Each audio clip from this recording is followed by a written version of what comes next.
आज हम पढ़ेंगे पृष्ठीय क्षेत्रफल और आयतन। पृष्ठीय क्षेत्रफल और आयतन आपने कक्षा 9 में पढ़ा है। पृष्ठीय क्षेत्रफल और आयतन किसका? ऐसी कौन सी आकृतियां हैं जिनके पृष्ठीय क्षेत्रफल और आयतन की बात कर रहे हैं? जहां हमारे पास पृष्ठीय क्षेत्रफल की बात कर रहे हैं, पृष्ठीय क्षेत्रफल यानी क्षेत्रफल तो आपने पहले भी निकाला है, आयत का, वर्ग का, त्रिभुज का निकाला कि नहीं निकाला? बोल सकते हैं आप, निकाला या नहीं निकाला? वर्ग का निकाला है, आयत का निकाला है, यानी वो सब आकृतियां समतलीय आकृतियां हैं। लेकिन हम यहां जो पढ़ रहे हैं वो है त्रिविमीय आकृतियां, यानी 3 डायमेंशन जो है वो, यानी त्रिविमीय जो आकृतियां हैं, यानी कि जिनमें कोई चीज भरी जा सकती है, जिनका कोई ना कोई आयतन होता है। फॉर एग्जाम्पल अगर हम बात करना चाहें तो बोतल में पानी आता है, आप लोग पानी पीने के लिए बोतल लाते हैं कि नहीं लाते? बोतल में पानी आ रहा है तो ये उसका आयतन है। तो बोतल की कोई ना कोई मोटाई है या नहीं है? आपने आयत की बात की, अगर मैं आयत की बात करना चाहूं तो आयत क्या है? अगर मैं इस डायरी की बात कर रहा हूं, ये डायरी आप देख रहे हैं, तो ये डायरी आयताकार है या घनाभ के आकार की है? घनाभ एक त्रिविमीय आकृति है। क्यों है ये घनाभ? क्योंकि इसमें अगर मैं इस पृष्ठ को देखता हूं, तो ये पृष्ठ आयताकार है। अभी आपको ये आयत दिख रहा होगा यहां पर, लेकिन जैसे ही मैं इसको इस प्रकार से कर रहा हूं तो ये जो इसकी मोटाई इसमें शामिल हो गई, तो ये अब 2 डायमेंशन आकृति नहीं है, यानी द्विविमीय आकृति नहीं है, समतलीय आकृति नहीं है, अब ये त्रिविमीय आकृति हो गई। क्यों? क्योंकि इसमें तीसरी विमा भी आ गई। समतलीय आकृतियों में 2 विमाएं आती है। कौन कौन सी? अगर आप आयत वगैरह, वर्ग वगैरह पढ़ा है तो आप लोगों को ध्यान होगा कि आयत में ये जो लंबाई आ रही है, इसको तो आप बोल देते हो लंबाई और इसको बोल देते हो चौड़ाई। तो कुल कितनी लंबाइयां आई इसमें? 2 लंबाइयां आई, जिसे हमने एक को तो कह दिया लंबाई और एक को कह दिया चौड़ाई। अच्छा एक चीज बताओ, क्या ये चौड़ाई लंबाई नहीं है क्या? चौड़ाई लंबाई है या नहीं? चौड़ाई भी तो लंबाई है। तो यह लंबाई, यहां 2 लंबाइयां आ रही है, तात्पर्य ये हो गया कि 2 विमाएं हो गई। कितनी विमाएं हो गई? 2 विमाएं हो गई। इसलिए जो आयत, वर्ग, ये जो आकृतियां हैं, जो समतलीय आकृतियां हैं, वो सब द्विविमीय आकृतियां कहलाती हैं। अब मैं जैसे ही इसको इस प्रकार से करता हूं तो आप इसकी मोटाई भी देख रहे हो। अभी तक आपने देखा कि ये तो लंबाई है और ये चौड़ाई है, लेकिन ये इसकी मोटाई है। अब आप इसे मोटाई कह दीजिए। अगर मैं इसे यूं रख दूं तो आप इसे ऊंचाई कह दीजिए। और अगर मैं ये कहूंगा धरातल के नीचे की तरफ हमने कोई होद खोदा है, घर में मकान बनाया है ना, मकान बनते हुए तो देखा है, मकान बनाने के लिए होद खोदते हैं कि नहीं खोदते? जमीन में नीचे होद खोद देते हैं। तो अगर उसको नीचे की तरफ देखूं तो यही गहराई हुई कि नहीं हुई? यानी तीसरी विमा क्या हो गई? मोटाई। अब इसे मोटाई कह दो, ऊंचाई कह दो, गहराई कह दो, एक ही चीज के अलग अलग नाम है। जैसे कि आप लोगों के होते हैं, नहीं होते क्या? होते हैं ना?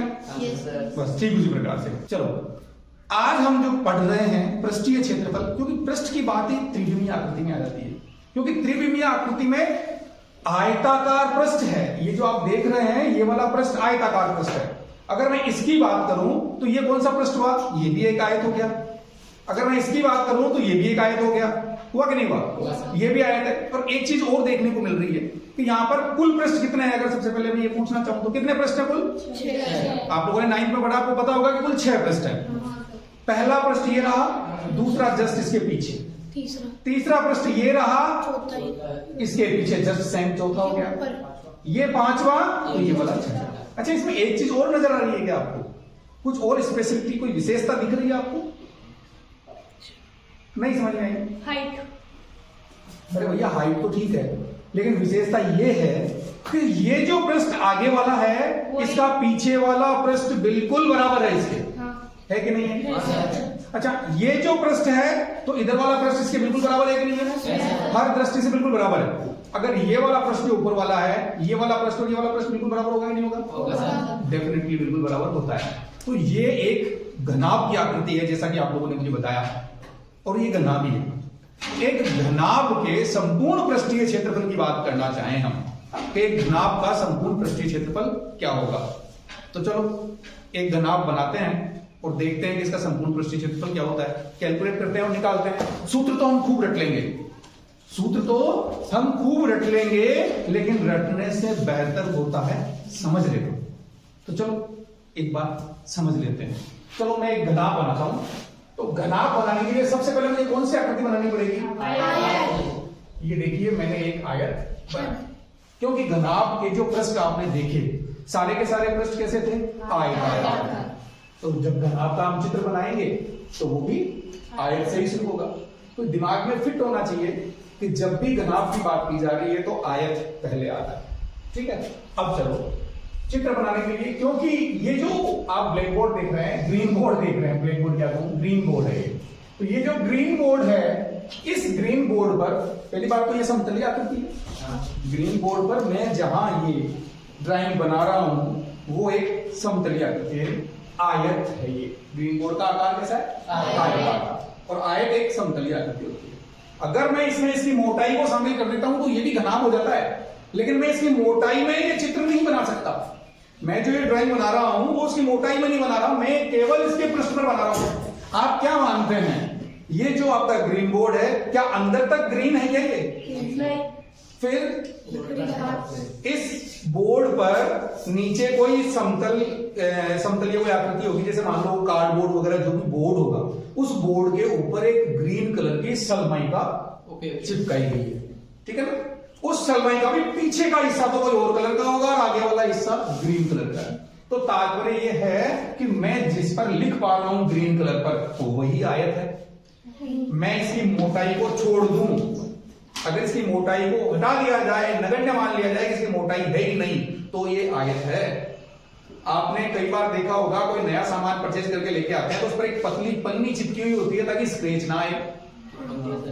फॉर एग्जाम्पल मोबाइल लाते हैं तो मोबाइल पर भी होती है, नहीं होती? तो मोबाइल की स्क्रीन पर से अगर मैं उस पन्नी को हटा दूं और उसके साथ भी ये मान लूं कि पन्नी की मोटाई नहीं है, क्योंकि पन्नी की भी कुछ ना कुछ मोटाई तो होगी, तो वो पन्नी एक आयत हुई। वो जो पन्नी ऊपर से हटाई, प्लास्टिक का पन्नी ऊपर से हटाई, वो एक आयत हुई जिसके हिस्से को मैं छू पा रहा हूं। मेरे हाथ का ये वाला हिस्सा जिसे छू पा रहा हूं ये आयत का पार्ट हो सकता है, लेकिन पीछे वाला नहीं है, यानी इसकी मोटाई इसमें शामिल नहीं होगी। मेरे हिसाब से चीज क्लियर हो गई होगी आपको कि भाई आयत क्या होता है, समतलीय आकृति में इतना फर्क है। तो ये दो आयत मैंने अभी तक बना दी है इसके ऊपर। अब क्योंकि त्रिविमीय आकृति है तो समतलीय आकृति पर अगर उसको बनाएंगे, हम किसी भी समतलीय आकृति या समतल आकृति जो भी है उसके ऊपर उसका चित्र बनाएंगे तो वो उसकी मोटाई दिखेगी नहीं, केवल हम फील कर सकेंगे, केवल एहसास कर सकेंगे हाँ इसकी कोई ना कोई मोटाई है।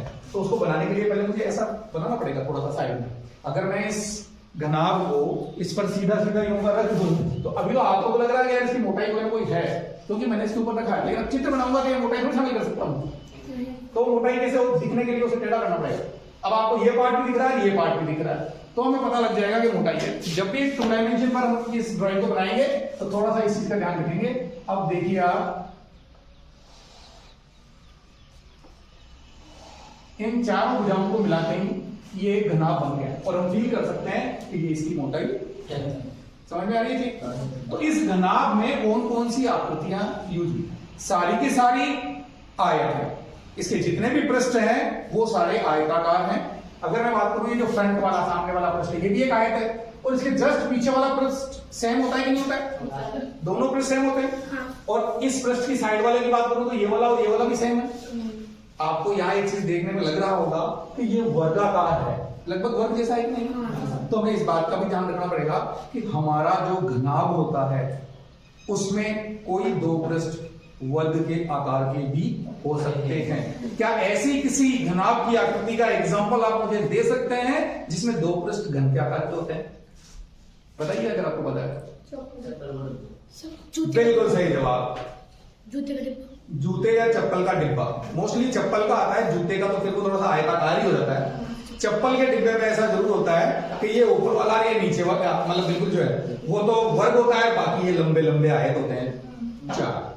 टोटल 6 पृष्ठों से वर्ग बनता है। तो घनाभ में 2 पृष्ठ वर्ग के आकार के हो सकते हैं। घनाभ में 2 पृष्ठ वर्ग के आकार के भी हो सकते हैं। और वर्ग क्या है? एक आयत तो है, वो मैं अच्छी तरह से एक्सप्लेन कर दूंगा आपको भी, ठीक है? तो ये घनाभ हो गया। इस घनाभ में हम इसकी भुजाओं को देखते हैं।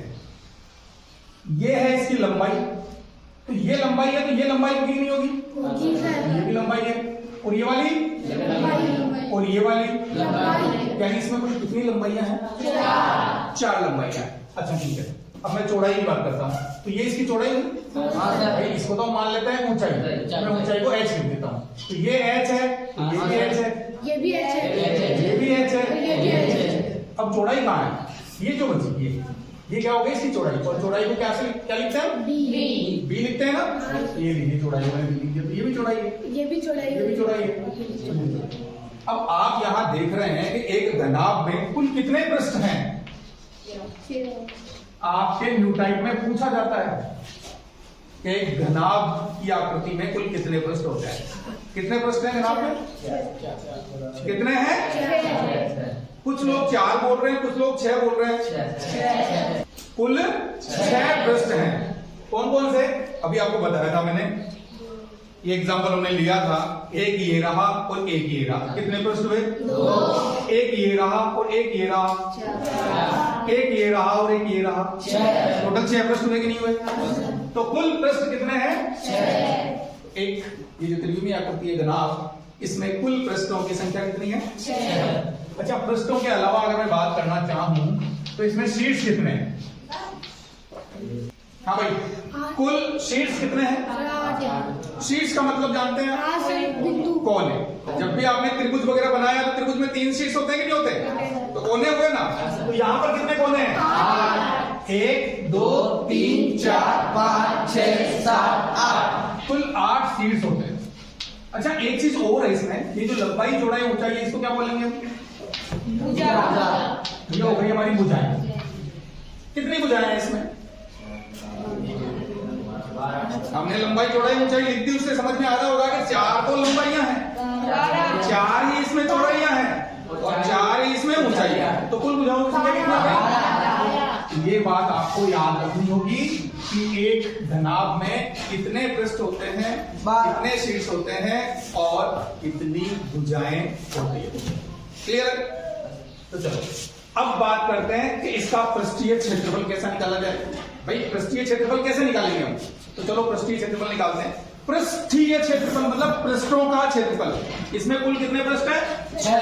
जब 6 पृष्ठों का क्षेत्रफल निकालना है तो एक एक पृष्ठ को पकड़ते हैं, एक एक पृष्ठ का क्षेत्रफल निकाल ले तो एक का निकाल सकते हैं। देखो एक चीज और आती है, पहले उससे पहले मैं आपको ये क्लियर कर दूं कि हर आकृति का कोई ना कोई आधार होता है। मैं इस घनाभ को यानी कि इस घनाभ के आकार के डिब्बे को यहां किसी समतल पर रखना चाहूं तो उसे किस प्रकार से रख सकता हूं। फॉर एग्जाम्पल मैं बात करता हूं इसी डायरी और ये मान लीजिए समतल है, तो मैंने इसको यूं रख दिया तो ये टिकेगा कि नहीं टिकेगा? या यूं टिकेगा? गिरेगा कहीं ना कहीं गिरेगा। तो जो ये बेस है इसका, जिसके आधार पर हम इसे रख सकते हैं, अंग्रेजी में आधार को ही बेस कहते हैं। तो ये इसका क्या है? आधार। तो इस आधार की आकृति क्या है? अब आधार को भी यूं करके देख सकता हूं, आयत। तो आधार का क्षेत्रफल क्या होगा? आयत का क्षेत्रफल ही होगा।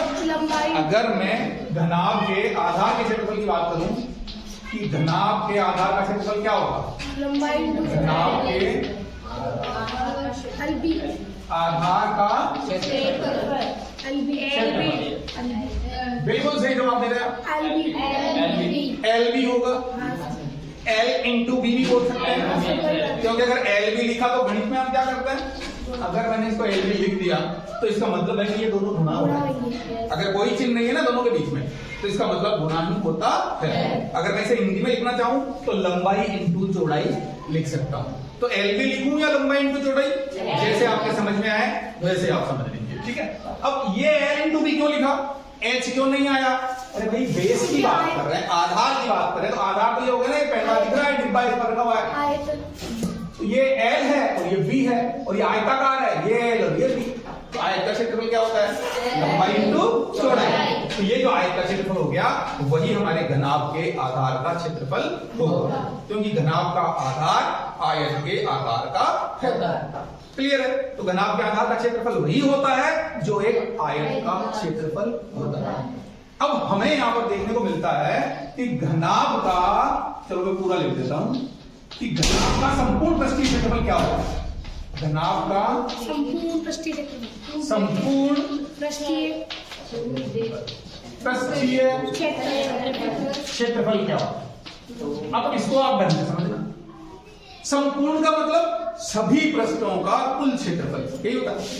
संपूर्ण पृष्ठीय क्षेत्रफल का तात्पर्य हो गया सभी पृष्ठों का कुल क्षेत्रफल। तो हम सबका क्षेत्रफल निकाल लेते हैं और फिर उसे जोड़ देते हैं, तो संपूर्ण पृष्ठों का यानी कि सभी पृष्ठों का कुल क्षेत्रफल आ जाएगा ना, उसी को तो हम संपूर्ण पृष्ठीय क्षेत्रफल कहेंगे। चलो अभी अभी हमने आधार का क्षेत्रफल निकाला, आधार का क्षेत्रफल निकाला। ये जो आधार यानी कि इसका जो पैंदा है, ठीक है, उसका क्षेत्रफल क्या आया? लंबाई इंटू चौड़ाई। तो चलो साहब, घनाभ के आधार का क्षेत्रफल तो हो गया लंबाई इंटू चौड़ाई। अच्छा, अभी अभी हमने बात की थी कि जैसा इसका आधार है वैसी छत होगी कि नहीं होगी? इस डिब्बे को समझने के लिए आप अभी जिस रूम में बैठे हैं उस रूम को भी आप उदाहरण मान सकते हैं, हम उसके आधार पर भी कैलकुलेशन कर सकते हैं। क्यों? क्योंकि ये तो द्विविमीय आकृति पर बना हुआ है, इसलिए इसको तो केवल आप फील कर सकते हो, लेकिन एट प्रेजेंट आप इस त्रिविमीय आकृति में बैठे हैं तो ये तो आपको सब कुछ साक्षात दिख रहा है। जैसे एक तो भगवान की तस्वीर है और एक भगवान खुद आपके सामने प्रकट हो गया, तो फर्क तो रहेगा ना भाई। तो इसलिए इस कमरे को आप एग्जाम्पल मान के समझ सकते हैं। हमने आधार का क्षेत्रफल निकाला, तो आधार तो क्या हो गया हमारा? अगर इस रूम की बात करता हूं तो इस रूम में ये इसकी लंबाई मानी है हमने, ठीक है, इसको चौड़ाई माना और इसको ऊंचाई माना, ठीक है। तो लंबाई तो क्या हो गई कि ये, चौड़ाई क्या है ये, और ऊंचाई क्या है ये, जो आपको दिख रही, इसे आप फील कर सकते हैं, समझ सकते हैं, ठीक है। हमने आधार का क्षेत्रफल निकाला, तो इस आधार का क्षेत्रफल और छत का क्षेत्रफल बराबर होगा कि नहीं होगा? अगर इस आधार का क्षेत्रफल लंबाई इंटू चौड़ाई है तो छत का क्या होगा? छत का भी वही होगा जो इस आधार का है, तो उसका भी L इंटू बी होगा। चलो मैं जोड़ देता हूं, हो गया। अब चलते हैं अपन इस साइड वाली दीवार, साइड वाली दीवार का क्षेत्रफल निकालते हैं, दोनों साइड। अच्छा, ये तो लंबाई थी, ये चौड़ाई थी और ये ऊंचाई थी, तो ये एक आयत है कि नहीं? साइड वाली दीवार भी एक आयत है, तो इस आयत का क्षेत्रफल लंबाई इंटू चौड़ाई होगा नहीं होगा? इसका भी लंबाई इंटू चौड़ाई होगा। तो इस पृष्ठ की लंबाई क्या हो गई? ये, और ये क्या है? बी। हमारे ग्राफ का बी है ना, ये चौड़ाई है, तो ये तो हो गया 20 की लंबाई और ये इसकी चौड़ाई यानी कि ऊंचाई।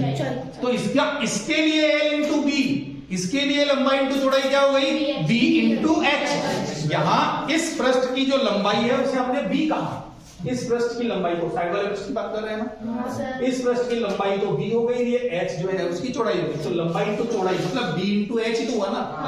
चलो, तो इस पृष्ठ का क्षेत्रफल क्या हो गया? b इंटू h यानी कि bh कर दिया मैंने। अब फिर से वही बात आ जाती है, अभी हमने समझा था कि अगर इसका क्षेत्रफल BH है तो ये क्षेत्रफल भी समान होगा इस पृष्ठ का भी, तो इस पृष्ठ का क्षेत्रफल भी BH होगा कि नहीं होगा?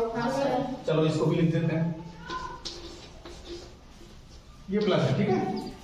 अब बात करते हैं कौन सा पृष्ठ बच गया?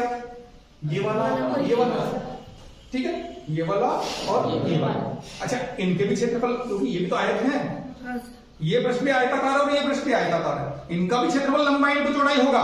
तो यहाँ लंबाई क्या है और चौड़ाई क्या है देख लेते हैं। तो यहाँ ये तो रह गई लंबाई जिसे हमने L ही कहा है हमारे ग्राफ में, और ये हो गई इसकी चौड़ाई जो क्या है H। क्या हो गई?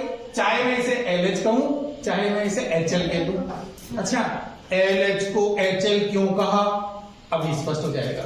चलो ठीक है, मैं इसे HL लिख दूं, मैंने इसे HL लिख दिया।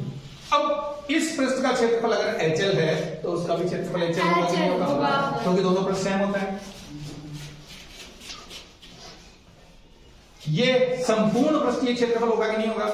अगर मैं इन 6 पृष्ठों के क्षेत्रफल को जोड़ दूंगा तो इस घनाभ का संपूर्ण पृष्ठीय क्षेत्रफल आएगा कि नहीं आएगा? मैंने इसको LH के बजाय HL लिखा, आपने LH बताया, मैंने इसको HL लिखा, तो इससे कोई फर्क पड़ता है क्या? नहीं। आप अच्छी तरह से जानते हो कि गुणन संक्रिया के लिए जो गुणन संक्रिया है वो क्रम विनिमय होती है, यानी क्रम विनिमयता नियम का पालन करती है। अगर 2 को 4 से गुणा करो चाहे 4 को 2 से गुणा करो, आंसर वही आना है। तो चाहे मैं L को H से गुणा करूं चाहे H को L से गुणा करूं, कोई फर्क नहीं पड़ता, आंसर वही आना है। तो ऐसी कंडीशन में तो मैं ये काम कर सकता हूं जब कोई फर्क नहीं पड़ रहा, तो क्योंकि मुझे इसमें सुविधा है। क्या सुविधा है अभी सामने आ जाएगा। संपूर्ण पृष्ठीय क्षेत्रफल के लिए इन सबको जोड़ दें, चलो जोड़ दो। ये LB और ये LB दोनों मिलकर कितने हो गए? ये BH और ये BH, और ये HL और ये HL। अब आपको दिख रहा होगा इन तीनों में 2 कॉमन आ रहा है ना? वेरी गुड, चलो आपको समझ में आ रहा है, अच्छी बात है। 2 कॉमन आ गया तो यहाँ क्या बचा? यहाँ क्या बचा? एक साथ मिल रहा होगा, समझ में नहीं आया।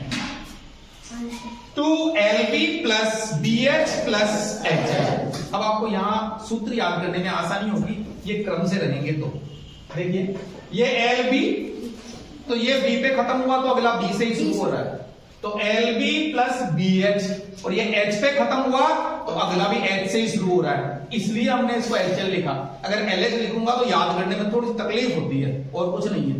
बाकी हमारी सुविधा के लिए हमने क्या कर लिया, इसको HL लिख लिया। अब चाहे LH लिखो चाहे HL लिखो, इससे कोई फर्क नहीं पड़ता। तो हमारी सुविधा हो गई कि LB plus BH plus HL याद करना आसान हो जाता है, इसलिए एक सही फॉर्म में ये सूत्र हमारे पास आ गया। तो ये जो सूत्र है आपका, ये कहां का सूत्र आ गया भाई? अब जब हम इसे खुद बना सकते हैं तो रटने की आवश्यकता पड़ेगी क्या? नहीं। इसलिए बेहतर है सूत्र कैसे बनता है उस चीज को समझा जाए। अगर समझते हैं तो कभी भी जब इस सूत्र को हम याद कर रहे हैं तो कंफ्यूजन नहीं होता, क्योंकि कंफ्यूजन की स्थिति में हम क्या कर सकते हैं, कैसे बना उसकी पूरी जन्म कुंडली निकाल के देख सकते हैं कि मेरा आंसर, मैं जो सूत्र आंसर के लिए यूज कर रहा हूं वो सही है या नहीं है।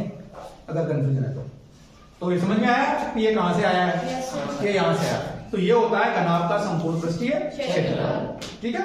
अब एक चीज और रहती है कि घनाभ का संपूर्ण पृष्ठीय क्षेत्रफल हमने देख लिया, तो घनाभ का आयतन भी देख लिया। आयतन का मतलब आप क्या जानते हैं? आधार का। बिल्कुल, ये एक फॉर्मूला है कि जब भी आपको आयतन का सूत्र निकालना हो, और यह आयतन केवल घनाभ का ही नहीं और भी आकृतियों का होगा, घनाभ का आयतन, ऐसी आकृतियां जो इस धरातल के साथ 90 डिग्री का कोण बनाते हुए खड़ी होती है, ऐसी आकृतियां जो इस धरातल के साथ 90 डिग्री का कोण बनाते हुए खड़ी होती है, उन सभी आकृतियों का जो आयतन होता है वो क्या होता है? आधार का क्षेत्रफल। आधार का क्षेत्रफल गुणा ये विधि में अलग करता हूं, आधार का क्षेत्रफल इंटू ऊंचाई। किन किन आकृतियों का? जो धरातल के साथ 90 डिग्री का कोण बनाते हुए खड़ी होती है। कौन कौन सी ऐसी आकृतियां? घनाभ के अलावा घन, आपने 9th क्लास में पढ़ा हुआ है, इतना तो पता होना चाहिए आपको।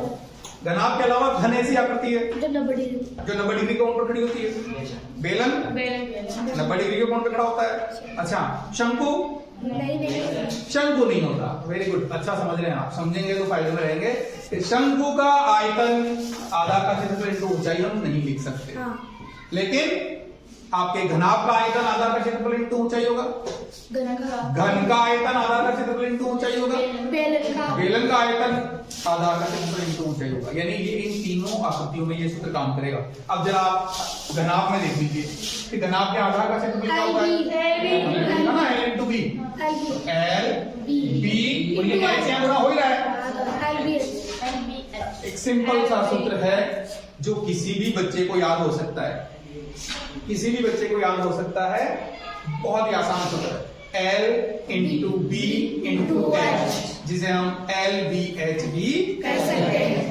ठीक है, तो ये हो गया हमारे घनाभ का आयतन। अब एक चीज और आती है आपके 9th में नहीं थी लेकिन 10th में आती है कि घनाभ का विकर्ण क्या होगा। अच्छा, पहले विकर्ण तो आप समझते हैं, आयत में कितने विकर्ण खींचे जा सकते हैं? 2। कितने विकर्ण खींचे जा सकते हैं? 2। सर इनका लंच भी होगा ना, लंच के बाद ले लेना आप। ठीक है, अभी तो लंच कर दूंगा मैं जस्ट इसके बाद। हाँ, घनाभ में, सॉरी, आयत में कितने विकर्ण खींचे जा सकते हैं? 2। क्या होता है विकर्ण? शीर्ष से उसके सम्मुख शीर्ष को मिलाने वाली जो रेखा होती है वो विकर्ण होती है। अगर मैं आयत की बात करूं, जैसे ये आयत है, ठीक है, चलो मैं लगा देता हूं, ये एक आयत है, तो इस शीर्ष को इस शीर्ष से मिलाने वाला ये रेखाखंड जो है वो क्या कहलाएगा? और आयत में दूसरा विकर्ण खींचा जा सकता है। अब आप जरा इस कमरे को देखिए, क्योंकि ये कमरा एक घनाभ, इस घनाभ का विकर्ण क्या होगा? 8। अच्छा, 2 इस पृष्ठ के, 2 इस पृष्ठ के, 2 इस पृष्ठ के, 2 इस पृष्ठ के, तो 2 2 4 2 6 2 8 हो गए। तो फिर 2 ऊपर वाले के नहीं होंगे क्या? फिर नीचे वाले के नहीं होंगे क्या? गलत समझ रहे हैं आप, ये विकर्ण नहीं है, ये घनाभ के विकर्ण नहीं है, वो उस आयत के विकर्ण हो गए, उस आयताकार पृष्ठ के विकर्ण हो गए। घनाभ का विकर्ण तो वो होगा जो इस कोने से लेकर इस कोने तक आएगा। मतलब इस घनाभ में यानी कि इस कमरे में हम लंबी से लंबी कितनी बड़ी छड़ रख सकते हैं। छड़ का मतलब समझते हैं, कोई लकड़ी हो सीधी या कोई सरिया हो या कोई बांस हो, वो कितना लंबा इसमें आ सकता है, सबसे बड़ी लंबाई इसकी वही होगी। अगर मैं इस आयत की देखूं तो आयत में ये जो भुजा मैंने खींची है, ये जो रेखाखंड खींचा है, इस चीज से इस चीज को मिलाने वाला जो रेखाखंड है वो इन सभी भुजाओं से लंबा है कि नहीं है? इससे लंबा कोई रेखाखंड इस आयत में नहीं खींचा जा सकता। क्लियर है ना? तो आयत का भी सबसे लंबा रेखाखंड है, तो घनाभ का विकर्ण भी घनाभ का सबसे लंबा रेखाखंड होगा। तो आपसे प्रश्न ऐसा पूछा जाएगा कि कितना लंबा बांस रखा जा सकता है, कितनी लंबी छड़, लंबी से लंबी कितनी लंबी छड़ रखी जा सकती है, तो वो क्या होती है? उस घनाभ का विकर्ण होती है। तो इस घनाभ का विकर्ण क्या होगा? कितने विकर्ण होंगे घनाभ में? एक तो ये वाला और एक ये वाला, केवल 2 ही छड़ रख सकते हैं या 3 रख सकते हैं? सबसे लंबी ये 2 ही रख सकते हैं। तो घनाभ में केवल 2 विकर्ण खींचेंगे। उस विकर्ण का सूत्र क्या होगा?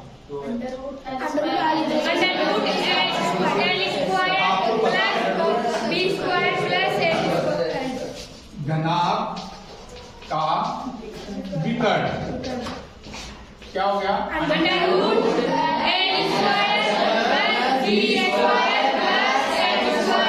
शाबाश।